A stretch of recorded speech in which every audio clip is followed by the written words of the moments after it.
So hello guys, my name is Sharjeel and you watching wrestle well. तो guys Undertaker ने अपनी retirement को लेकर एक अपडेट दी और गाइज उन्होंने बताया कि वो कब डब्ल्यूडब्ल्यू की रिंग से रिटायर्ड हो सकते हैं। और इसके अलावा गाइज क्या क्रिश्चियन हमें डब्ल्यूडब्ल्यू की रिंग में दोबारा देखने को मिलने वाले। और इसके अलावा गाइज रे मिस्टीरियो की इंजरी को लेकर एक बहुत ही बड़ी अपडेट सामने आई। और इसके अलावा गाइज कौन सा वो सुपरस्टार होगा जो कि गाइज इंटरकॉन्टिनेंटल चैंपियनशिप को जीत सकता है। तो गाइज ये वीडियो बहुत ही ज्यादा इंटरेस्टिंग होने वाली है। तो गाइज उससे पहले अगर आपने चैनल को सब्सक्राइब नहीं किया तो चैनल को भी सब्सक्राइब कर लीजिएगा, नोटिफिकेशन बेल को भी ऑन कर लीजिएगा ताकि डब्ल्यूडब्ल्यू से जुड़ी इसी तरह की इंटरेस्टिंग वीडियो आपको मिलती रहे। तो गाइस सबसे पहले हम लोग शुरुआत कर लेते हैं क्रिश्चियन से। तो गाइस आपको पता है कि क्रिश्चियन हमें डब्ल्यूडब्ल्यू की रिंग में अभी नहीं देखने को मिलती है। हालांकि गाइस जो क्रिश्चियन के पार्टनर है यानी कि एज, वो हमें डब्ल्यूडब्ल्यू की रिंग में अपना रिटर्न करते हुए दिखाई दे चुके हैं। और गाइस क्रिश्चियन का आपको पता है कि क्रिश्चियन को एक इंजरी आई थी जिसकी वजह से गाइस वो हमें डब्ल्यूडब्ल्यू में नहीं देखने को मिल रहे। गाइस हाल ही के इंटरव्यू में क्रिश्चियन से पूछा गया कि आप डब्ल्यूडब्ल्यू की रिंग में क्यों नहीं रिटर्न करते। और गाइस ये भी कहा गया कि एज को भी तो एक इंजरी हुई थी, वो भी तो डब्ल्यूडब्ल्यू की रिंग में आ चुके हैं। और डैनियल ब्रायन को भी इंजरी हुई थी और वो भी डब्ल्यूडब्ल्यू की रिंग में आ चुके हैं। और गाइस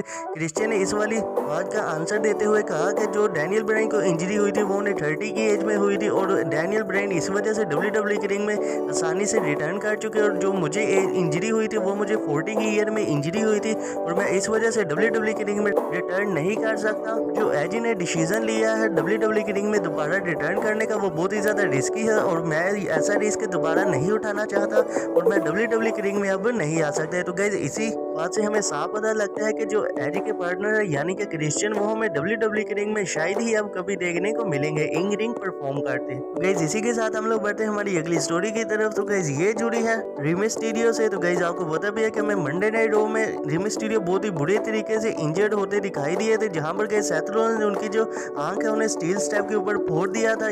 गाइज वहां पर हमें बहुत ही ज्यादा रे मिस्टीरियो की आंख से ब्लड निकलता हुआ दिखाई दिया था। तो गाइज इसी के ऊपर एक बहुत ही बड़ी अपडेट है ये। तो गाइज डॉक्टर का कहना ये है कि रे मिस्टीरियो की जो आईज है उन्हें हम अब तक ठीक नहीं कर सकते जब तक उनकी जो स्वेलिंग है वो वहां से गायब ना हो जाए। तो गाइज ऐसे में हम लोग कह सकते हैं कि रे मिस्टीरियो शायद ही हमें नेक्स्ट मंडे नाइट के एपिसोड का पार्ट बनते हुए दिखाई दे सकते हैं। तो गाइज भी देखते हैं कि हमें रे मिस्टीरियो कब तक अपना डब्ल्यूडब्ल्यू में रिटर्न करते हुए दिखाई देते हैं और कब तक हमें रे मिस्टीरियो के इंजरी के ऊपर सुधार देखने को मिलता है। तो गाइज इसी के साथ हम लोग बढ़ते हैं हमारी अगली स्टोरी की तरफ। तो गाइज ये जुड़े है इंटरकॉन्टिनेंटल चैंपियनशिप के टूर्नामेंट से। और गाइज आपको पता है कि सैमी ज़ेन से जो इंटरकॉन्टिनेंटल चैंपियनशिप है वो छीन ली गई है डब्ल्यूडब्ल्यू की तरफ से। गाइज अब हमें स्मैकडाउन में इनके टूर्नामेंट भी देखने को मिलने वाले यानी कि गाइज इंटरकॉन्टिनेंटल चैंपियनशिप की टूर्नामेंट देखने को मिलने वाली है। और गाइज हम इस वीडियो में बात करेंगे कि कौन से वो सुपरस्टार होंगे जो कि गाइज इंटरकॉन्टिनेंटल चैंपियनशिप करते हैं स्मैकडाउन में तो बन सकते हैं हमारे न्यू इंटरकॉन्टिनेंटल चैंपियन। तो गाइज सबसे पहले हम नंबर 3 की बात कर लेते हैं। तो गाइज नंबर 3 में मेरे हिसाब से लगता है कि शायद हमें शिंस्के नाकामुरा या फिर सेजारो में से वही सुपरस्टार होंगे जो कि गाइज इंटरकॉन्टिनेंटल चैंपियनशिप को जीत सकते हैं। और गाइज आपको पता है कि इसके पीछे का सिंपल सा रीजन है क्योंकि गाइज जो सैमी ज़ेन है वो शिंस्के नाकामुरा और सेजारो के पार्टनर है। तो गाइज ऐसे में अगर डब्ल्यूडब्ल्यू चाहे तो गाइज इन दोनों ही सुपरस्टार में किसी एक को इंटरकॉन्टिनेंटल चैंपियन बना सकते हैं। और गाइज अगर मेरे हिसाब से देखा जाए तो गाइज अगर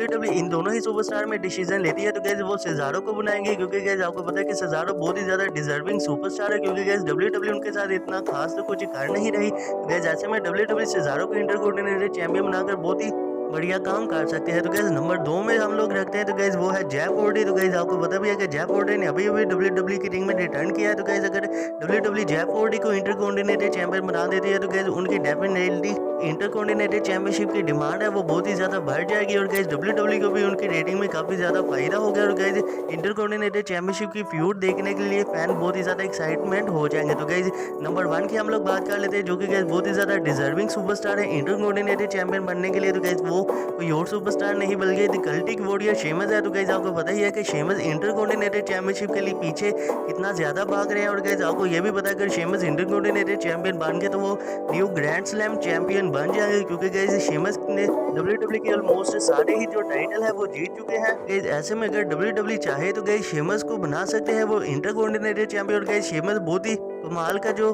हील का कैरेक्टर है वो भी प्ले करते हैं अगर उन्हें टाइटल दिया जाए। तो गाइज ऐसे में मेरे हिसाब से ये तीनों ही सुपरस्टार में से कोई में न्यू इंटरकॉन्टिनेंटल चैंपियन बनता हुआ दिखाई देगा। तो गाइज इसी के साथ हम लोग बैठे हमारी नेक्स्ट एंड फाइनल स्टोरी की तरह। तो गाइज ये जुड़ी है the dead man the Undertaker से। तो गाइज द अंडरटेकर कब रिटायर्ड होंगे तो गाइज ये फैंस के दिल में हमेशा से ही सवाल रखता है। गाइस आपको पता भी है कि हमें जब रोमन रेंस के साथ अंडरटेकर का मैच देखने को मिला था रेसलमेनिया 33 में, तो गाइस वहां पर हमें ऐसा देखने को मिला था कि अंडरटेकर हमें डब्ल्यूडब्ल्यूई की रिंग से रिटायर्ड होते दिखाई दिए थे। और गाइस ऐसा ही था कि अंडरटेकर वहां पर रिटायरमेंट ही होने वाले थे, लेकिन गाइस मैं आपको बता दूं कि अंडरटेकर तब इस वजह से रिटायर नहीं हुए थे क्योंकि गाइस जो अंडरटेकर है वो चाहते हैं कि जो उनका रिटायरमेंट वाला मैच वो उतना ज़्यादा बढ़िया हो ताकि जो फैंस है वो उन्हें याद रखे। और गाइस अंडरटेकर की नज़र में वो वाला जो उनका मैच था उतना ज़्यादा तो बढ़िया नहीं देखने को मिला था। गाइस इसी वजह से जो अंडरटेकर वो बार बार हमें डब्ल्यूडब्ल्यूई की रिंग में दोबारा देखने को मिलते हैं। और गाइस जब अंडरटेकर ने इस वाली बात पर कहा कि मैं तब डब्ल्यूडब्ल्यूई की रिंग से रिटायरमेंट ले लूंगा जब मुझे लगेगा कि मेरा जो मैच है वो बहुत ही ज़्यादा बढ़िया है। और गाइस अंडरटेकर ने कहा कि मैं चाहता हूं कि मैं दी डेडमैन वाले कैरेक्टर में अब ना ही रेसल करूं। और गाइस अंडरटेकर ने कहा कि ये वाला जो मैच हुआ यानी कि गाइस हमें जो बोनयार्ड मैच देखने को मिला था ये अंडरटेकर का बहुत ही ज्यादा अंडरटेकर को पसंद आया। तो गाइस शायद हमें आने वाले टाइम में भी अंडरटेकर जो है वो हमें एक